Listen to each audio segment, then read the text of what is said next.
Alright, today we're talking about the Sun King, Louis XIV. So, in 1559, King Henry II of France died, leaving behind 4 young sons. 3 of them ruled pretty incompetently, and the real power behind the throne was their mother, Catherine de Medicis. She tried to preserve royal authority, but growing conflicts between Catholics and Huguenots, or the French Protestants, rocked the country. Between 1562 and 1598, the two groups fought 8 religious wars. In 1572, the St. Bartholomew's Day massacre in Paris sparked a 6-week nationwide slaughter of Huguenots. This massacre occurred when many Huguenot nobles were in Paris attending the marriage of Catherine's daughter to a Huguenot prince, Henry of Navarre. Most of these nobles died, but Henry was able to survive the massacre. In 1589, when both Catherine and her last son died, Prince Henry inherited the throne and became Henry IV, the first king of the Bourbon dynasty in France. He proved himself to be very decisive and fearless in battle, and a pretty clever politician. Many Catholics opposed Henry for the sake of his war-weary country, though Henry became Catholic. In 1598, he took another step towards healing France's wound whenever he declared that the Huguenots could live in peace in France and set up their own house of worship in some cities. This declaration of religious toleration was called the Edict of Nantes. Henry was aided in his efforts to rebuild France's prosperity and prestige by a strong advisor, and he restored the French monarchy to a strong position as a result. The country was glad to be at peace, but some people hated Henry for his religious compromises and ended up stabbing him to death, he ends up stabbed to death by a fanatic in 1610. Henry IV's son, Louis XIII, reigned after his death. He was a pretty weak king, but in 1624 he appointed a very strong minister who made up for that weakness.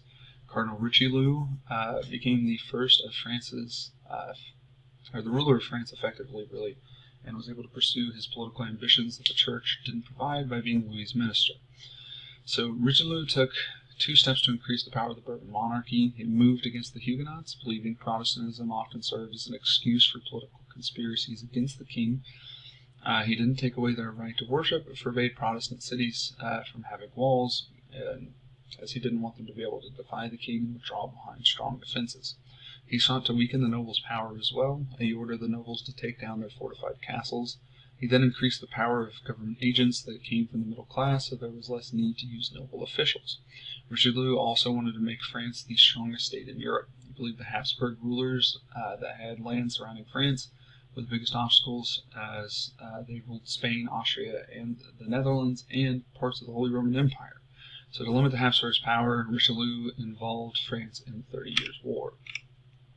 Prince Henry became the first king of the Bourbon dynasty. A new French intellectual movement developed as French thinkers had witnessed the religious wars with pretty much horror. What they saw turned them towards skepticism, or the idea that nothing can ever be known for certain. They expressed an attitude of doubt towards churches that claimed to have the only correct set of doctrines. To doubt old ideas, skeptics thought was the first step towards finding the truth. Michel de Montaigne lived during the worst years of the French religious wars. After the death of a dear friend, Montaigne thought deeply about life's meaning. To communicate his ideas, he developed a new form of literature known as an essay. It's a brief work that expresses a person's thought and opinions, and this is the guy you get to blame for you having to write essays. Anyway, so in one essay, Montaigne pointed out that whenever a new belief arose, it replaced an old belief that people once accepted as truth, and that this would continually happen. He argued that humans would never have absolute knowledge of what is true because of this concept. René Descartes wrote Meditations on First Philosophy, which examined the skeptical argument that one could never be certain of anything. He used his observations and reason to answer such arguments. In doing so, he created a philosophy that influenced modern thinkers and helped to develop the scientific method, and we'll talk about René Descartes again, because he is quite important.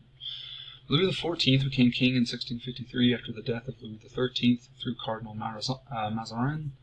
Richelieu's successor was the true ruler of France initially. Mazarin's greatest achievement came in 1648, whenever he put an end to the 30 Years' War. Many people in France hated Mazarin, especially the nobles, due to his increase in taxes and the strengthening of the central government. From 1648 to 1653, violent anti-Mazarin riots tore France apart. At times, the nobles who led the riots directly threatened the young king's life.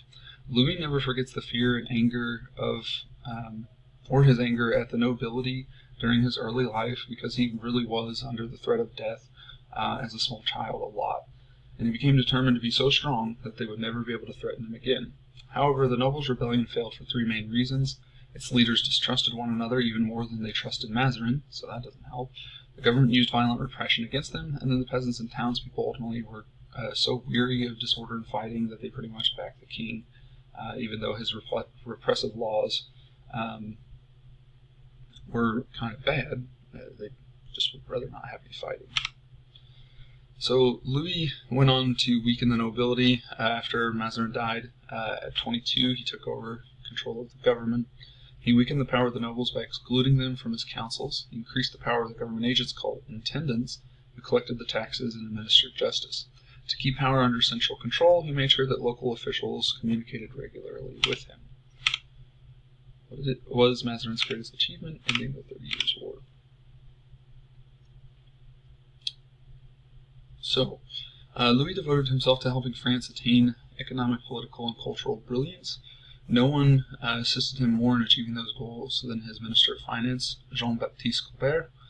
To prevent wealth from leaving the country, Colbert tried to make France as self-sufficient as possible. He wanted it to be able to manufacture everything it needed instead of relying on imports. Remember how we talked about Spain and they weren't doing this? Anyway, so to expand manufacturing, Colbert gave government funds and tax benefits to French companies. He placed really high tariffs on goods from other countries, and he recognized the importance of colonies, which provided raw materials and a market for those manufactured goods. So he encouraged people to migrate to Canada, where the fur trade added to French trade and wealth. After Colbert's death, however, Louis canceled the Edict of Nantes in 1685, and in response, thousands of Huguenot artisans and business people fled the country, robbing France of many of its skilled workers and well-to-do individuals as well. So, in his personal finances, Louis spent a fortune to surround himself in the absolute laps of luxury. Every meal was a feast, and nearly 500 cooks, waiters, and other servants worked to satisfy his taste. Every morning, the chief valet woke Louis at 8:30. Outside the curtains of Louis's canopy bed stood at least 100 of the most privileged nobles at court. And keep in mind, they were privileged because they got to wake Louis up. This is how far the nobles have fallen at this particular point, and how little power they actually have. Anyway, they were waiting to help the great king dress. Only about 4 of them at a time would be allowed the honor of handing Louis his slippers, or holding up his sleeves for him as he put his arms in them. Meanwhile, outside the bedchambers, several lesser nobles waited in palace halls and hoped that Louis would notice them in some way. After all, a nod or glance of approval, or a kind word here or there, would help determine whether a noble succeeded or failed.